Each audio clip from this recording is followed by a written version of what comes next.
¿Trabajamos para vivir o vivimos para trabajar? Esta es la pregunta que nos hace Santiago Bougrasso, un animador argentino que, en su cortometraje El empleo, aborda esta problemática mediante una historia que analizaremos a continuación.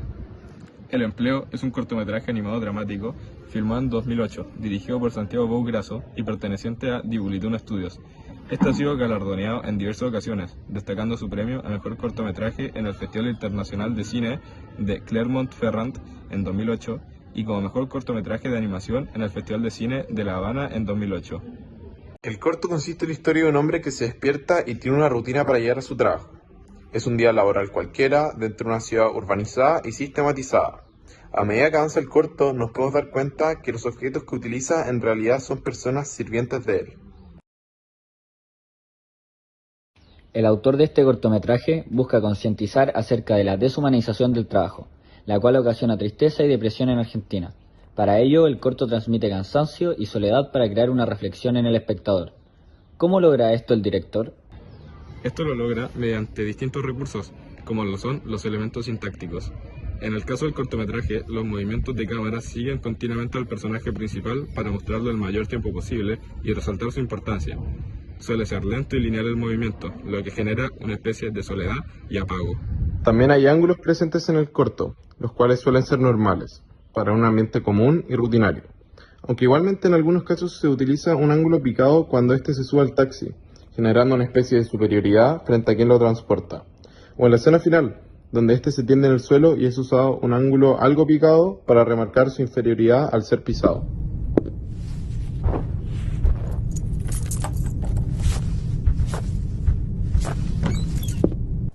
En el caso de los planos, se suelen usar planos medios cortos, para destacar la expresión facial del personaje y transmitirla directamente al espectador, generando así tristeza con escenas como las del ascensor, de la portallaves o del personaje principal camino al trabajo. Durante estas escenas se transiciona bastante entre este plano y el plano general, el cual busca sumarle importancia a los objetos que rodean al personaje, los cuales son personas. El plano general se usa principalmente en su casa y en su rutina, ya que busca transmitir el ambiente triste y dar a conocer los personajes objetos. Otro tipo de recursos son los elementos morfológicos, los cuales están ligados con distintos elementos sonoros, como el silencio, la música, la voz y los efectos de sonido. También está acompañado del color y la forma.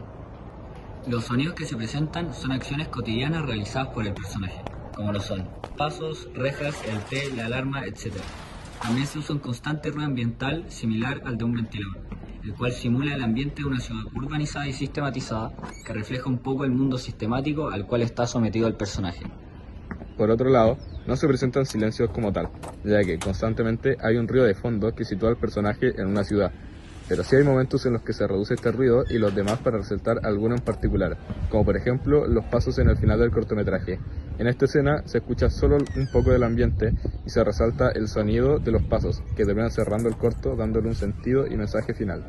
Tampoco hay música ni diálogo, reforzando la idea del aislamiento del personaje respecto del mundo y de la vida, debido a la falta de conexión humana entre los personajes del cortometraje. El color usado en este cortometraje juega con los tonos grises, marrones y oscuros, para transmitir la depresión y soledad que está presente en la sociedad. Estos colores apagados buscan generar una sensación de cansancio y monotonía. Al ser colores que no llaman la atención, buscan crear un ambiente triste y de pérdida. La forma de la cara de las personas, con una forma ovalada exageradamente, resalta la expresión que transmiten las personas. Durante el cortometraje se mantienen serios y cansados, reforzando así la transmisión de tristeza y alineación. Aparte, se usan los elementos semánticos. Son los recursos visuales y lingüísticos que nos permiten crear mensajes más persuasivos e interpretables. El principal elemento semántico presente en el empleo es la metáfora, ya que las personas pasan a ser únicamente objetos, cambiando su contexto y dándole un sentido en torno al trabajo. La metáfora en el empleo es esencial para cuestionar al espectador sobre su rol en el sistema capitalista y su vida laboral, creando un vacío con todas las personas objetos y mostrando un sentido de vida poco alegre debido al trabajo. Para cerrar los elementos que componen este cortometraje para transmitir su intención, podemos hacer un juicio personal acerca de la composición en general y su armonía, considerándola un elemento estético.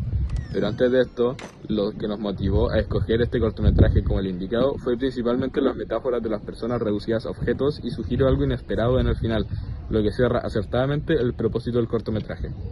Como grupo, creemos que el lenguaje audiovisual en el cortometraje se logra bien con el uso de los elementos nombrados anteriormente, ya que los diferentes recursos someten al espectador a un ambiente de soledad y tristeza. Destacamos sus planos medios cortos, que como equipo nos mantuvieron bastante pendientes y ligados a la vida del personaje, pero lo que tal vez no nos afectó tanto como buscaba hacer el director fue su crítica al empleo y al capitalismo. Nosotros creemos que, aunque si bien puede haber una especie de deshumanización en el trabajo, no es tan exagerado como se expone en el cortometraje.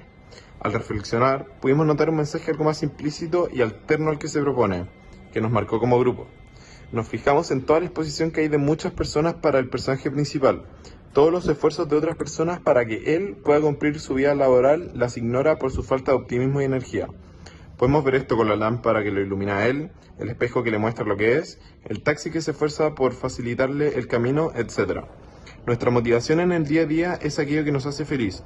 Si no somos felices haciendo lo que hacemos, dejamos un enorme esfuerzo de lado solo por cumplir un objetivo. Concluimos en base a esto que, en escenarios poco comprometedores o confiables, debemos darnos cuenta y valorar aquello que tenemos. Modificamos una cita de Gandhi para cerrar este video, la cual dice así: a veces, en nuestras vidas hay mucho esfuerzo por medio, solo para hacer un limpiapiés de alguien más. Valora lo que tienes.